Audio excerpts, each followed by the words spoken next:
forte é o nosso Deus, escudo e boa espada. Amigos e amigas, a ti minha saudação de amor, de esperança e de paz. Semeando a Palavra para um tempo de reflexão é um programa da Igreja Evangélica de Confissão Luterana no Brasil que busca motivar as pessoas a descobrirem a importância de sua relação, comunhão, sintonia com Deus. Por isso, as Sagradas Escrituras são a base para a nossa reflexão, estimulando esta comunhão. Cremos assim que Jesus Cristo é o Deus encarnado que mostra então esse desejo de conexão e comunhão pautada no amor incondicional, a partir do qual Ele mesmo se entregou para que esta comunhão fosse restabelecida. Queridos e queridas, você já proseou com Deus hoje? Hoje queremos refletir sobre o tema vida de oração. Um grande número de pessoas, diante de grandes desafios, pede, ore por mim, ou então ainda dizem, reze por mim. Será que isso não é apenas uma mera religiosidade do apuro? Na pandemia, experimentamos fortemente este movimento, onde na situação caótica e limítrofe que toda a humanidade estava passando, a busca pelo contato com o divino foi muito intensa. E nós, como ministros da palavra nas funções pastorais, ouvimos muito este pedido: ore por mim, ore por nós. Mas, quase que com a mesma intensidade da procura, percebe-se um afastamento desta procura e prática pós-pandemia. Não seria isto, então, uma mostra clara de uma religiosidade do apuro?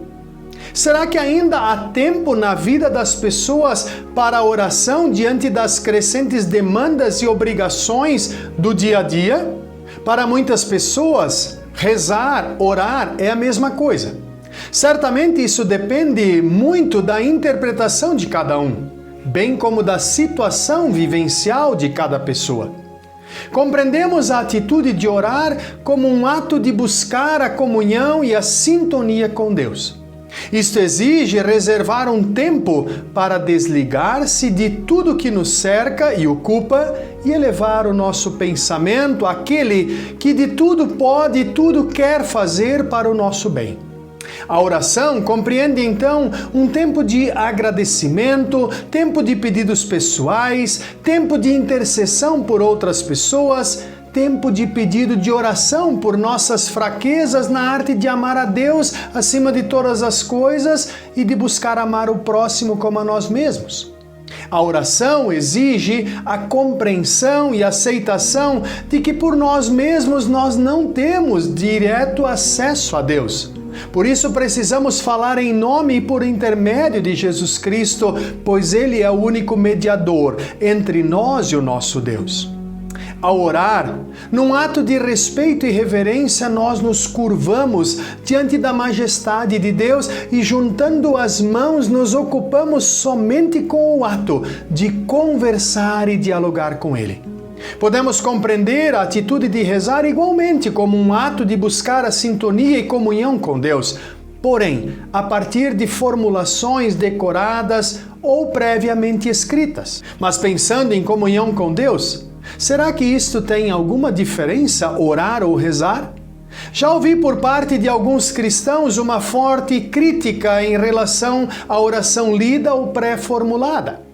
Contudo, há momentos na nossa vida em que os desafios se tornam tão grandes e tão intensos que por vezes não encontramos palavras para expressar nossos sentimentos e pensamentos diante de Deus. Quem de nós não passou por isto ainda? Diante disso, podemos e até devemos usar palavras que outras pessoas já pronunciaram na sua relação com Deus. O próprio Martim Lutero, nosso reformador, com muita frequência fazia uso dos salmos como forma de oração. O próprio Jesus sabia muito bem disso e por isso, diante do pedido do discípulo que expressa não saberem orar, Jesus então ensinou a formulada oração conhecida do Pai Nosso. Muitos cristãos, dedicados na sua comunhão com Deus, deixaram registrados textos para que cristãos de outros tempos, assim como nós, quando nos encontramos em momentos de desespero, fizéssemos o uso de tais instrumentos para nos dirigir a Deus em oração. Assim, podemos orar ou rezar, seja salmos ou oração como do Pai Nosso. No entanto, necessitamos lembrar sempre que oramos nos conectando com Deus. Quando refletimos em cada petição e fazemos desta petição a nossa prece sincera, seja ela nas palavras espontâneas, seja por meio de formulações, orações escritas previamente. Entre mentes, uma coisa é certa: havendo sinceridade, confiança de que Deus nos ouve, entrega verdadeira do nosso eu diante de Deus, então Deus ouve e responde conforme a sua bondade, vontade, olhando para as nossas necessidades. Confiar no amor de Deus é também contar com o próprio Deus que nos ajuda a orar, inclusive nos momentos que nós nem temos palavras, ânimos e forças. Esta é uma promessa lembrada pelo próprio apóstolo Paulo quando diz que o Espírito de Deus vem nos ajudar na nossa fraqueza, pois não sabemos como devemos orar, mas o Espírito de Deus, com gemidos que não podem ser explicados por palavras, pede a Deus em nosso favor. Amados e amadas, outrora li um interessante relato de uma senhora que escreveu da seguinte forma: morei quase um ano na Malásia. Ali fiquei exposta à maior diversidade de práticas religiosas que já tinha visto na minha vida. Pela manhã e à noite sentia fortemente o cheiro de incenso queimado nos altares externos de nossos amigos budistas enquanto eles oravam. Chamados vinham das mesquitas convidando os meus vizinhos muçulmanos a orar. Eu via os hindus vizinhos enchendo seus templos para orar em seus dias santificados. Como resultado, comecei a dar mais atenção à minha própria vida de oração.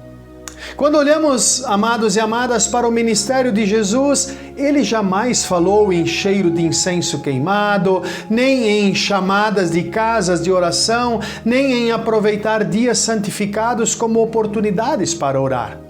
No entanto, entre muitas recomendações a respeito da oração, o próprio Jesus, ele nos lembra: quando orar, vá para o seu quarto, feche a porta e ore ao seu Pai que não pode ser visto. E o seu Pai que vê o que você faz em segredo lhe dará recompensa. Nas suas orações, não fiquem repetindo o que vocês já disseram, como fazem os pagãos. Eles pensam que Deus os ouvirá porque fazem orações compridas. Não sejam como eles, pois antes de vocês pedirem, o Pai de vocês já sabe o que vocês precisam.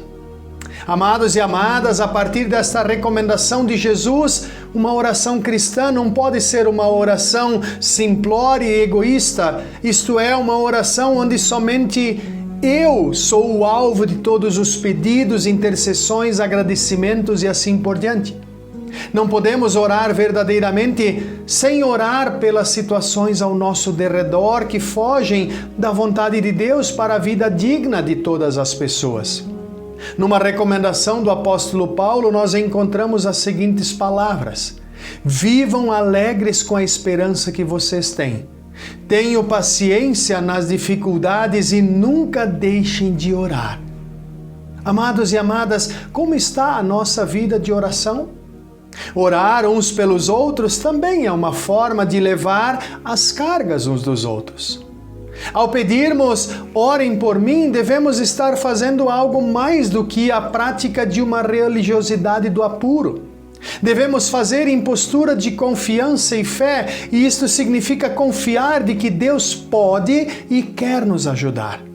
Mas significa também disposição em buscar a orientação sobre a vontade de Deus e buscar cumprir esta vontade no nosso dia a dia, na relação com Ele e com as pessoas ao nosso derredor.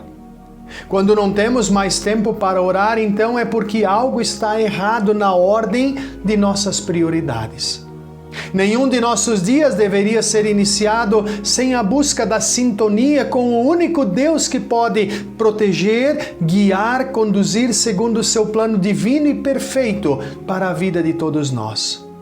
Orar é para nós a maior oportunidade recebida das mãos de Deus. O nosso Deus Criador, como um Pai amoroso, quer nos ouvir a nossa voz, receber a nossa gratidão e sentir nossa resposta ao seu amor. Quando olhamos para as propostas religiosas de forma geral, percebemos que cada religião tem o seu Deus, a quem se dirigem segundo as suas doutrinas.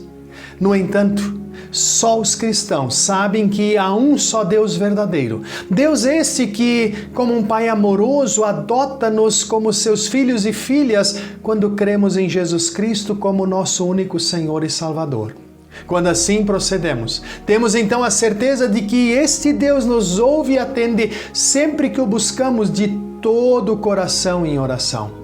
Quanto mais exercitamos e experimentamos uma vida e prática de oração, mais vamos descobrir e perceber que temos um Deus que nos acolhe e nos surpreende a cada momento e em qualquer situação.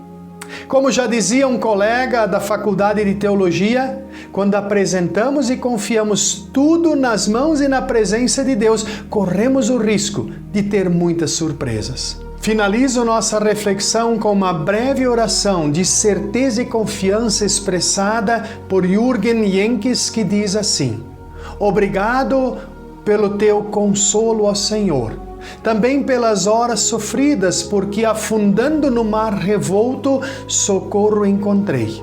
Tu escutas também o grito mudo, na escuridão não passas ao largo. Amados e amadas, Deus abençoe nossa caminhada de vida e de fé, alimentando sempre a comunhão com Ele por intermédio do estudo da palavra e da oração. Que Deus assim nos abençoe e guarde, hoje e sempre na orientação da Sua palavra e na comunhão com Ele. Um forte abraço.